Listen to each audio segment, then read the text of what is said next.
Hey YouTube, today we're going to unbox a iPhone 14 Pro Max. So I bought this phone for my mom.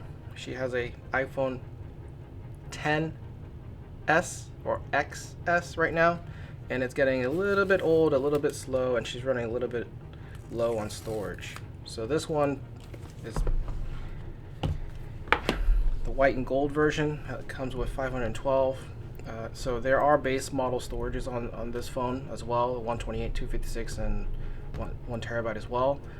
I would never recommend getting 128 at this point. Is the amount of megapixels and video that the amount of storage that is consumed by taking photos and videos these days. 128 is not going to cut it, and you're just going to hate yourself. 256 I would say is the bare minimum.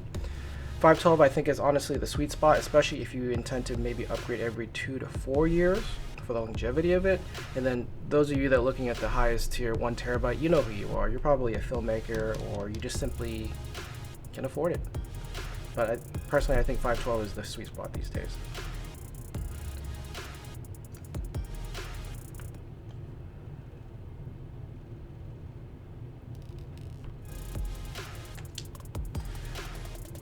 So this is a 6.7 inch screen with 460 ppi, OLED of course.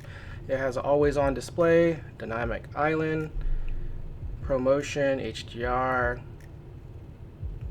1000 nits, brightness typical, 1600 at HDR, and 2000 nits outdoor.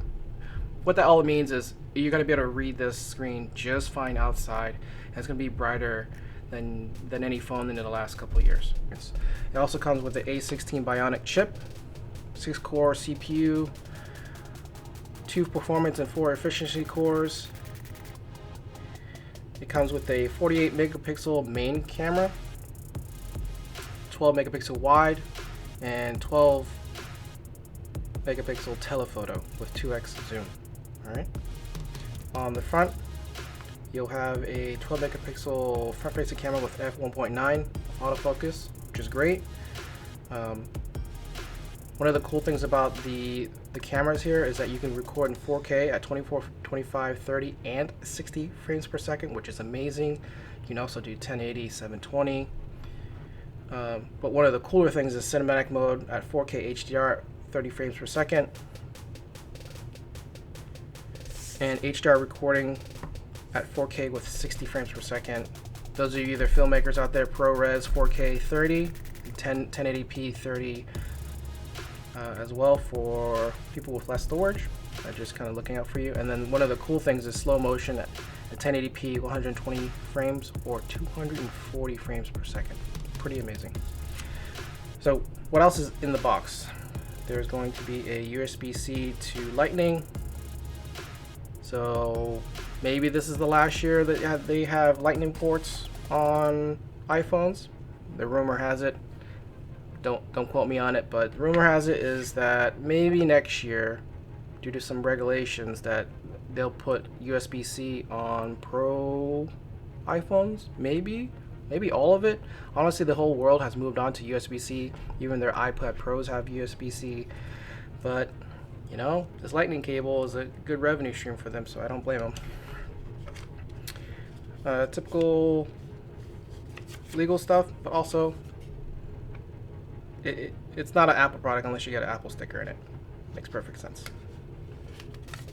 And that's it in there. Let me show you real quick. I personally upgraded to the S23 Ultra. This is what it looks like.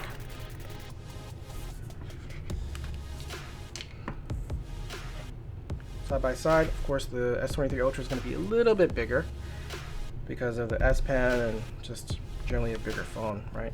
Now, back in the day when pre-S Pen, so there's the S21 Ultra, which is I'm upgrading from this to this. It's more in line with the iPhone 14 Pro Max in terms of size, right? So let's compare here.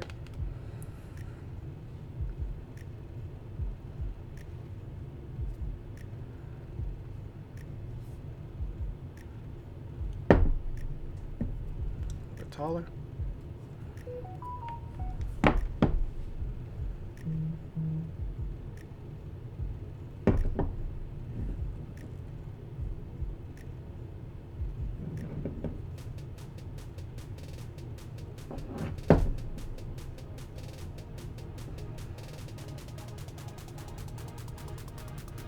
So you can really notice the rounded off corners there. And just a little bit closer look.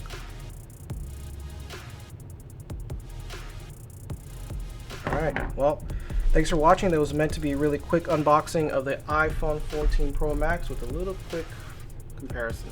So stay tuned for a comparison video. Have a good one. See ya.